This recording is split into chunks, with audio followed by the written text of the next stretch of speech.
is up, my people? This is EyesRestrict12, and today I'm bringing you a video on a very fun, very simple to play Pokemon deck. It's called Tyranitar EX. One of my favorite Pokemon of all time, actually my favorite Pokemon of all time. It is very fun. It is a big beat stick, and I think you're gonna have a lot of fun playing it.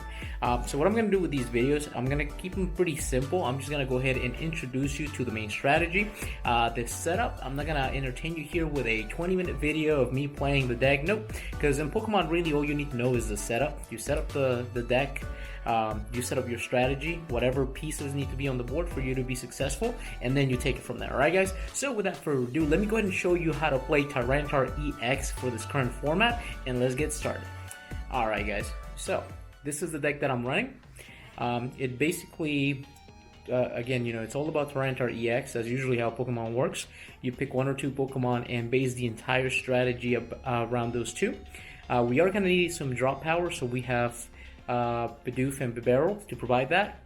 Now, a very important piece of this deck is that Gengar that you saw there.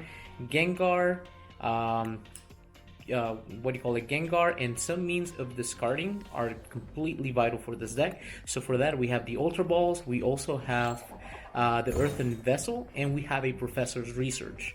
I will say those cards right there, they are the life and blood of this strategy. So you want the Tyranitar, you want the Gengar, and you want some sort of way to discard the Gengar.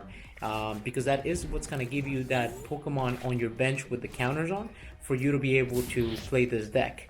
And so yeah, that's basically it. So let me show you how to do this. We play a Jirachi because in the early stages of the game, your basic Pokemon are very vulnerable to somebody putting counters on them.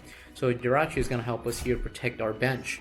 Now, another cool thing about Jirachi is that if you need some basic energies, its attack can provide that, and I believe it's a colorless attack, so you're going to be able to just power it up, use that attack, get some energies. We're only running 8 energies in this build, and the reason why is because you don't really need more than that.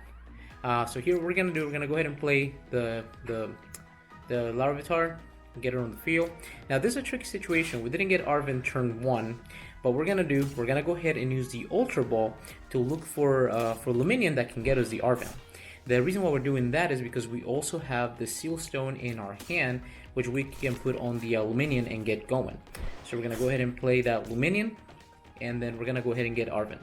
The reason you always want to go second with this deck is because we play Rare Candy, which is going to allow us to go into our Tyranitar right away. So we play Arven, we use the Battle Pass, get a couple Pokemon on the field. So you always want to end up with, ideally, you want to have one Bidoof, you want to have 2 Larvitars, and then the other can be anything that helps you either set up or protect the bench. But in this case, this is actually a really good setup. We have 2 Larvitars, we have Bidoof, and then we have, of course, our Luminion, and then we have our Jirachi that will protect our bench.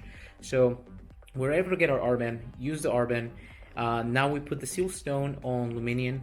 That's going to come in very handy as well. Here we don't want to get a little too greedy, so we just pass, let the opponent do something. And I am playing against the computer because, again, the purpose of my videos is just to show you the basic setup of the deck. I'm not going to waste your time here with a 20-minute video of me playing with the deck. Pokemon is very straightforward. Really, all you need to know when you're introduced to a new strategy is just how to set it up. Once you can set it up, then you take it from there. Alright, so here they're using abilities left and right. So right now we have a Rare Candy and a Super Rod. The Rare Candy will come in very handy if we get that Tyranitar, and the Super Rod, that is kind of a mid to late game card. So if needed be, we could get rid of it. Alright, so this is our turn again. Now we got the Bibarel. That is a great card to draw right here because that is going to be that draw engine that we need in the background at all times. Since we only have 2 cards, we're going to use Industrious Incisors, get a little bit of, oh, that's perfect. That's great. So we're going to use the candy here to get one of the Larvitars going. And here's the thing, spread your resources, okay? The reason why is because when your opponent starts targeting you for different things, especially when you have a deck that's trying to build a board and it's the same card, you don't want to put all your eggs in one basket. So if you notice, one Larvitar had the XP share, and then the other one is I evolved it into Tyranitar. So I'm not doing everything to one of them. That way, if my opponent, let's say, uses boss's orders, and knock something out, I'm not completely left. All my resources didn't go to one line of evolution. I spread them around a little bit, so it's not a total loss. So here we're able to get Pupitar in there. Now we put the band. You see it's spreading resources again. This is great because I was able to get the Professor's Research, get rid of the Gengar in hand, and now the setup is almost complete. This is all you need to play this deck. You need a Tyranitar with 2 energies and a Gengar with a counter on it. It sounds simple, but when you're dealing with stage 2 Pokemon and your opponent is also trying to attack you and trying to hinder you from getting to your goal, it's a lot harder than it seems. So here, we're just looking at the at the discard, see what we have to work with. We're looking at the trainer cord. Unfortunately, I don't have anything that could work with that, but we're pretty much set up. As soon as I can get one attack off, that's it. Because then from there, you just manage the game. So here we got a VIP Battle Pass, not very useful. We're gonna go ahead and put an energy here on Tyranitar. He also has a choice band, so he's gonna be able to hit harder. At this point, I'm kind of hoping that I get either a switch to get that Jirachi from the active, or I don't mind if my opponent knocks it out, because I have other stuff that I can use. So here, we're just building up a board. At this point, you're just building it. I'm gonna wait for the next Tyranitar so I can turn Pupitar into that, start spreading the energies around.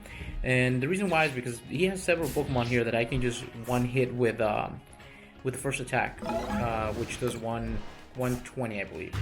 And here, unfortunately, he knocks out our Pupitar, but that is not a problem. We have a Tyranitar here who has the band. Since we are behind on prices, he's gonna hit extra hard, and then I'm able to put an energy on Tyranitar. Now, the reason why I don't want to use the Luminous Energy on Tyranitar is because, believe it or not, every now and then you will put it on Gengar. Because if you get hit with like a Mimikyu or you can't attack with the EX, Gengar is my way out. Alright, so from here, we're just gonna go ahead and hit Lightning Rampage and deal some damage. And yeah, that's basically it, guys. That's the setup. And then you just take the game from there.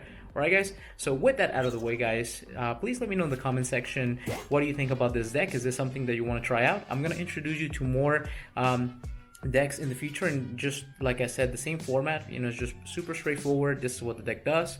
This is how you set it up, and then you take it from there. Alright, guys, so thank you for watching my videos. Please subscribe, and I'll catch you in the next one.